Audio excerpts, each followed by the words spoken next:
환단고기에 기록된 가서본 부여에 대한 해설을 하고자 한다. 가서본 부여의 시조는 헤브루 왕으로 기록을 하였고 그 시기가 당기 2248년 기원전 86년이라고 한다. 북부여기의 기록에 따르면 동명국 고두막한이 중부여의 헤브루를 협박하여 굴복시키고 가서본으로 이주시킨 것으로 나타나는데 기록에서는 북부여의 제재를 받았다고 조작하였다. 고두막한은 북부여의 왕이 아니라 동명국의 왕이다. 동명국은 평안도 평양과 평주 일대를 장악하고 고두막한이 창업한 국가이다. 진짜 북부여는 조선의 최북단에 있으며 조선의 지명으로는 갑산, 북청 등 함흥부 이북에 위치해 있으며 송화강을 따라 형성된 곳을 북부여라고 하는데 역사를 조작하면서 졸본과 동명국을 북부여라고 조작을 하였으며 북부여의 역사는 완전히 삭제하여 알 수가 없다. 단지 구려국에 포함을 시켜 발갈로 기록을 하고 있다. 가서번이 차릉이라는 것은 앞서의 영상에서 설명하였듯이 조선의 지명으로 충청도 음성현이다. 헤브루가 중부여의 왕으로 있다가 고두막한에 의하여 중부여의 남쪽 차릉 지역으로 옮겨가서 고두막한의 제후로 있었던 곳이 가서번이다. 헤브루 제위 8년 기원전 79년에 고주몽이 차릉 가서본에서 태어났다고 한다. 하지만 조작된 역사에서는 고주몽이 동부여에서 태어난 것으로 이야기하고 있다. 동부여와 가서본은 완전히 다른 장소이다. 그런데 한반도 역사를 새로 만들면서 가서본을 동부여와 같은 곳으로 만들었다. 동부여는 대소왕의 사촌 동생이 바다를 건너 갈사 지역으로 이주하여 창업한 곳이 동부여이다. 동부여는 조선의 지명으로 영해도호부이며 동옥저 지역이다. 영해도호부의 좌표는 북위 38, 15, 21.3, 동경 140, 51, 24.8이다. 영안도의 영해를 한반도에서는 경상도에 붙여놓았다. 이곳을 고려에서는 영주라고도 하였는데 고려의 장수 척준경이 여진정벌을 한 곳으로 영주성 전투가 기록으로 남아있다. 평안도의 영주와 구분되어야 한다. 고주몽의 어머니는 유화이고 유화는 하백의 딸이라고 하는데 하백이라는 표현이 고대사에서 자주 등장하지만 하백이 누구인지 밝히지를 못하고 있다. 그 이유는 한자를 조작하여 그 뜻을 알지 못하게 한 것으로 판단된다. 하백, 근관료 혹은 신하로 해석하는 것이 바람직하다. 유화가 고모수에게 강간을 당하여 고주몽을 잉태한 것으로 기록하고 있으며 고모수는 고리국의 자손으로 여겨지는데 부여의 황손으로 조작한 것으로 보인다. 압록강변에서 당하였다는 것으로 보아서 요동과 평안도 의주 등지의 지방 관료 출신으로 추측이 된다. 고주몽의 탄생설화에서 알에서 태어났다는 것은 있을 수 없는 것이며 과장된 신격화를 위한 조작이라고 판단된다. 헤브루 왕 제위 10년 기원전 77년에 고년이라는 큰 목가에서 금화라는 아이를 발견하고 거두어 길렀는데 후에 태자로 삼았다고 한다. 고년이 어디인지는 알 수가 없다. 그리고 금화는 77년에 거두어 길렀고 고주몽은 79년에 태어났다. 금화와 주몽의 나이가 비슷하고 금화가 2-3살 정도 많다고 보아야 한다. 헤브루 왕 제위 28년 기원전 59년에 주몽이 위기에 처하자 가서본을 탈출하여 졸본천에 도착을 하였는데 문제는 동남쪽으로 달아났다고 조작을 하였다. 가서본에서 졸본은 서북쪽에 있다. 아마도 졸본을 북부여라고 조작을 하였기 때문에 한반도 지형에 맞춰서 그렇게 방향을 조작한 것으로 보인다.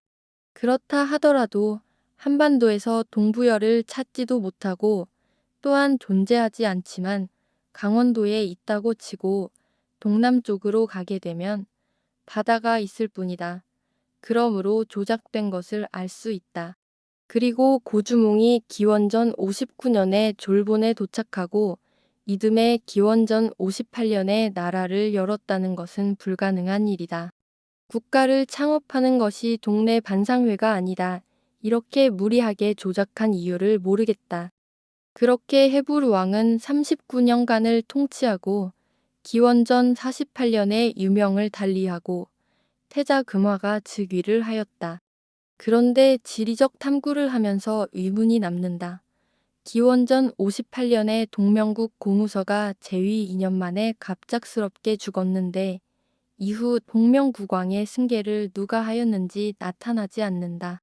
그래서 추측하자면 동명국은 고무서의 딸로 추측이 되는 소선호가 즉위한 것이 아닌가 생각한다.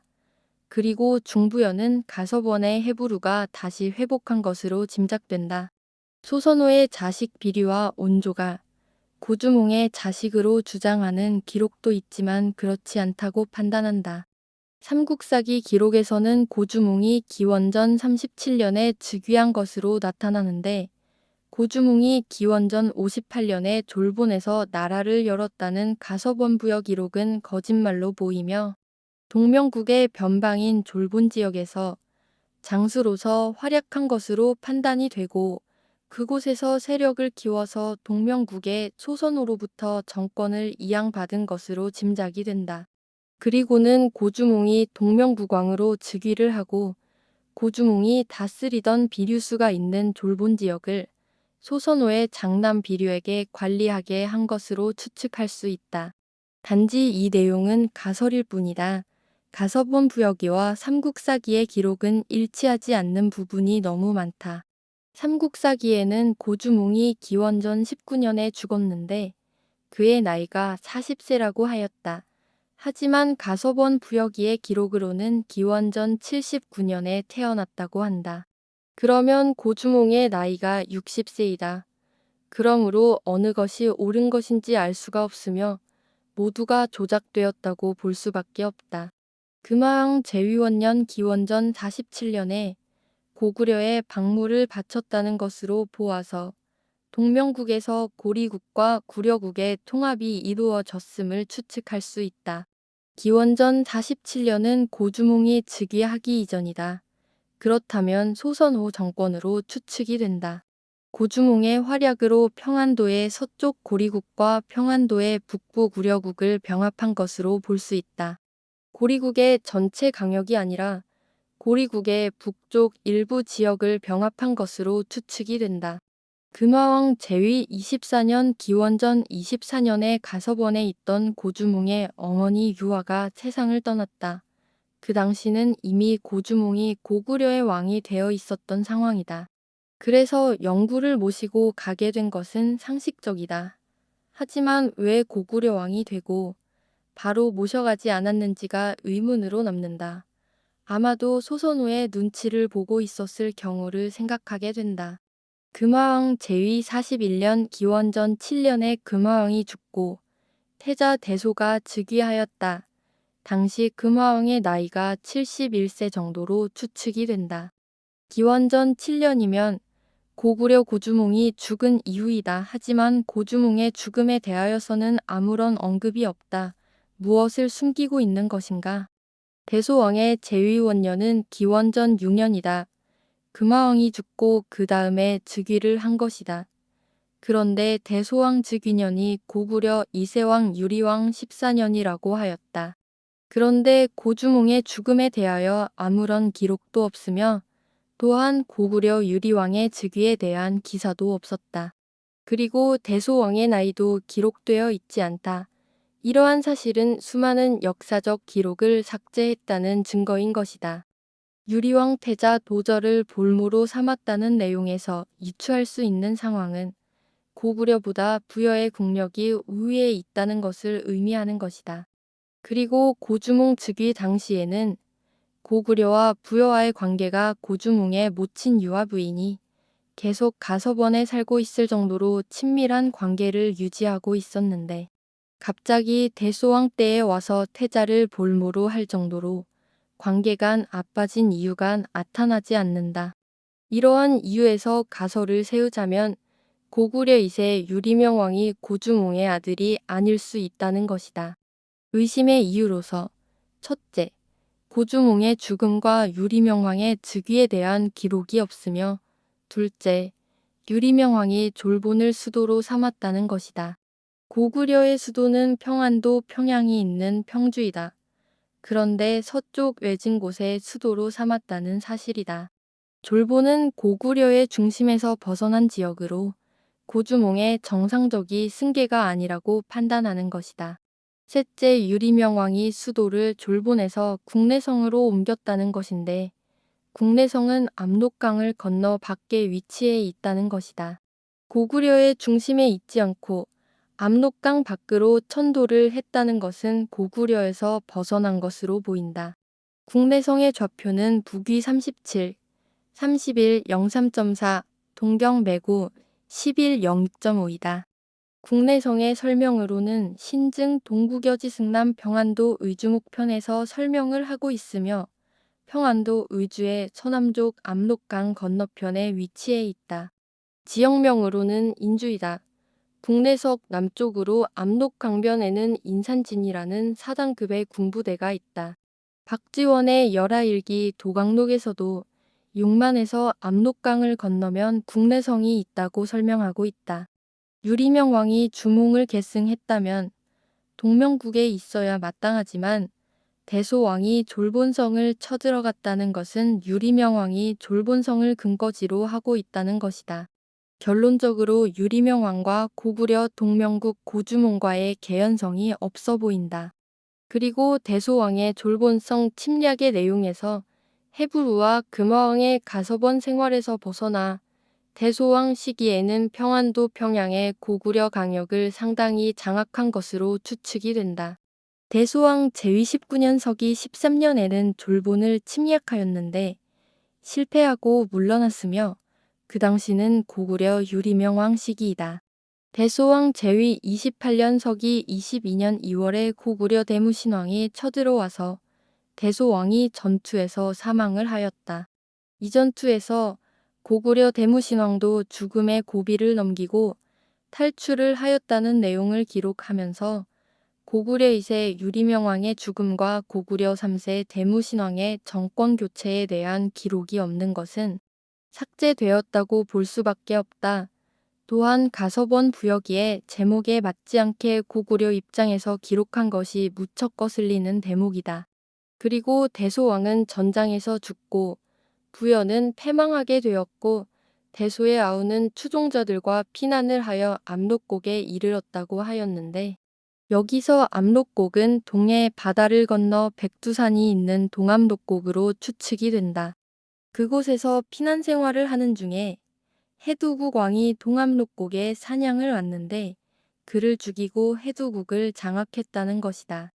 그리고 해두국 백성을 취하여 갈사수가로 달아난 나라를 세우고 갈사국이라 하였다고 하는 대목을 합리적으로 해석을 하자면 대소의 동생이 중부여에서의 패망으로 피난을 하여 동압록곡에서 생활을 하고 있는데 바다를 건너 해두국왕이 압록곡으로 사냥을 왔으며 그것을 침략으로 오인을 하고 전투를 벌여 해두국왕을 죽였다고 봐야 한다.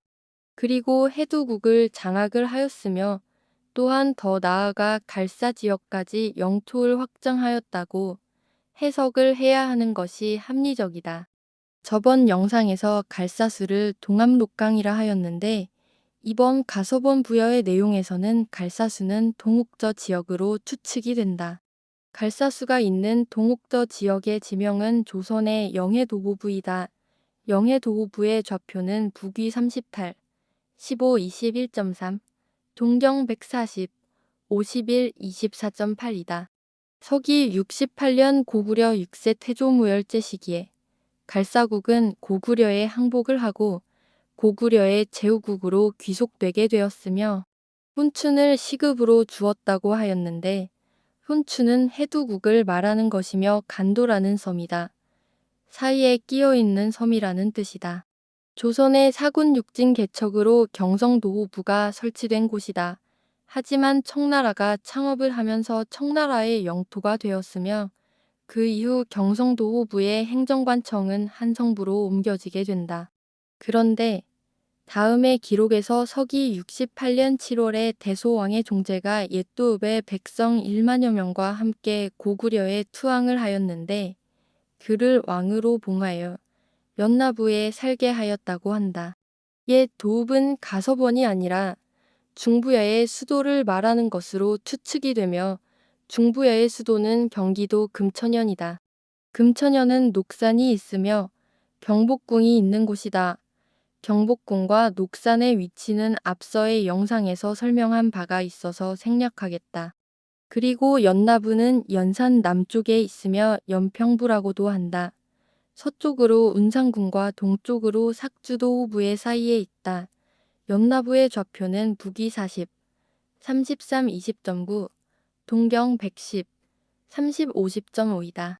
동부여에 정착한 대소왕의 아우와 별개로 연나부에 정착한 부여의 일부 백성들은 개원 서북에서 백랑산으로 옮겨갔는데 연나라와 가까운 곳이었다고 하며 그곳에서 독립적인 생활을 하다가 494년 고구려 21세 문자 명왕 시기에 고구려에 흡수된 것으로 기록하고 있다. 지리적으로 해석을 하자면 연나부는 개원의 서북 쪽에 있는 것은 맞으나 거리가 너무 멀리 떨어져 있어 비유가 적절치 않다. 개원은 조선의 지명으로 개성이며 개평이라고도 한다. 아마 안시성과 심양을 요동으로 옮겨 조작한 것과 같이 개원도 역시 연나부 근처로 옮겨 조작한 것으로 추측이 된다. 개원은 지금의 한반도 평양이며 개평이라 하는 이유는 개주의 성을 개모성이라고 하며 평지에 있어서 평곽성이라고도 하는데 이름을 합쳐 개평이라고 한다. 그리고 백랑산은 창려현에 있다. 아마도 창려현에 있으면서 독립적인 국가를 이루지 못하였을 것으로 추측이 된다. 백랑산의 좌표는 북위 39, 12 11.1, 동경 98, 32 36.7이다. 지역명을 기록하지 않고 백랑산으로 표기한 것은 부여와 고조선의 강역이 드러나기 때문에 지역명을 밝히지 않고 산의 이름만으로 표시한 것이라고 판단한다. 이곳에 대한 또 다른 기록으로 대진국 봉기에서 의려왕이 선비족 모용회의 침입으로 백랑산을 넘어 바다를 건너가 외인을 평정하였다는 기록이 있다. 하지만 의려국이 이곳이라고 조작을 하였는데 의려국은 이곳에서 도망하여 도착한 곳이 정주이며 탐나라는 섬이다. 그곳에서 의려국을 창업한 것이다. 이곳 백랑산이 있는 창려현은 정주가 아니라 청주이다. 의려왕은 부여의 혈통으로서 위구태왕의 손자이며 위구태는 요동의 군벌 공손도의 사위이다. 공손도가 고구려를 정벌하고 고구려 영토의 대부분을 차지하였다. 그러한 공손도의 세력을 등에 업고 위구태는 동쪽으로 진출하여 짧은 기간이지만 북부여 지역을 전부 장악하였던 것으로 짐작된다. 하지만 위나라의 침략으로 공손씨의 세력은 무너지고 고구려 서천왕에 의하여 의료왕은 국경 변방의 창려현으로 유배와 같은 형식으로 강제이주 당한 것으로 판단된다. 그리고 시간이 흘러 이곳 창려지역은 서기 494년에 고구려에 병합된 것으로 기록하고 있다. 그 당시 고구려의 왕은 21세 문자 명왕 시기이다. 결론적으로 위구태왕 의려왕 등은 부여 대소왕의 사촌 동생에서 시작하여 연나부에 정착하였으며 공손시 세력이 멸망하면서 같이 붕괴되었다고 판단된다. 북부여는 고구려를 거쳐 발해로 이어지고 동부여는 고구려에 복속되었고 가서번은 백제와 신라로 이어진다. 그렇게 부여의 명맥은 사라졌다.